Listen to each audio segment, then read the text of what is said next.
Kwa majina naitwa Nabii Musa Dickson. Nipo hapa wakati huu kujulisha kwa habari ya filamu ya The Bible. Filamu ya The Bible ni filamu nzuri sana ambayo imebeba ujumbe mzito, hasa kwa kizazi hiki ambacho tunacho wakati huu, kizazi ambacho kimepotoka. Tunahitaji kujua nguvu ya filamu kama hii. Biblia ni kitabu, sio kitabu tu, lakini ni maagano mawili, na agano la kale na agano jipya. Lakini hii filamu ya The Bible imeelezea maagano mawili haya, na nguvu ya Biblia pia imeelezewa katika hii filamu. Siku hizi kumekuwa na filamu nyingi sana ambazo hazifai. Kumekuwa na filamu nyingi ambazo zinafundisha maadili yasiyo sawa. Watoto wengi wamekuwa wakiharibika kulingana na filamu wanazoangalia.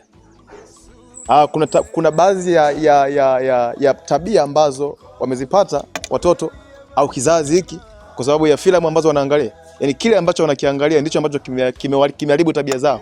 Lakini filamu ya The Bible ni filamu ambayo ipo kwa ajili ya kubadilisha kizazi na kuweka kizazi katika njia inayofaa. Filamu hii ni filamu ambayo imebeba ujumbe wa kiungu kwa ajili ya kuweka sawa maadili ya taifa kwa ujumla, lakini na dunia yote kwa ujumla. Kufikia tarehe 1 mwezi wa 7 tutakuwa tukitoa flash ambazo zitakuwa zina episode kama kadhaa. Lakini kufika tarehe 8 mwezi wa kwanza filamu ya The Bible itakuwa kwenye mitandao karibu yote ya kijamii. Tarehe 1 mwezi wa 8 filamu ya The Bible itakuwa karibia kwenye social media zote. Kwenye TV itakuwepo, kwenye YouTube itakuwepo, kwenye Facebook itakuwepo, na media nyingi ambazo unazijua. Kwa hiyo usikose kuitazama hii filamu, lakini usikose pia kushare na watu mbalimbali kwa habari ya hii filamu, kwa sababu kitu ambacho kitakusaidia kwenye maisha yako ni kupata ujumbe sahihi. Kwa sababu filamu za watu wa dunia zinaharibu watoto wako, zinaharibu jamii yenu, lakini filamu ya The Bible itakuwa ikiwarejesha kwenye tabia inayotakiwa. Mungu akubariki sana wakati unakwenda kuisubiria na kuitazama hii filamu pindi itakapokujia. Na Mungu pia akusaidie uweze kuwaalika watu wengi kuifuatilia filamu ya The Bible. Ni filamu ambayo itabadilisha watu. Pale ambapo jamii imeshindwa kubadilika, kuna nguvu kwenye hii filamu ya The Bible. Kuna nguvu ibadilishayo watu kwenye hii filamu ya The Bible.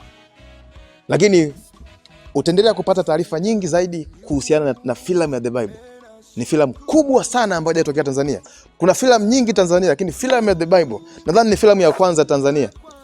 I don't know kusajua kwa East Africa nzima, lakini kwa Tanzania ni filamu ya kwanza kuwahi kutokea.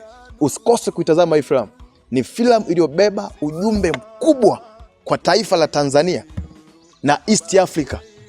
Natamani sana pia viongozi wetu wa nchi wa Tanzania waongeza kuipata hii filamu.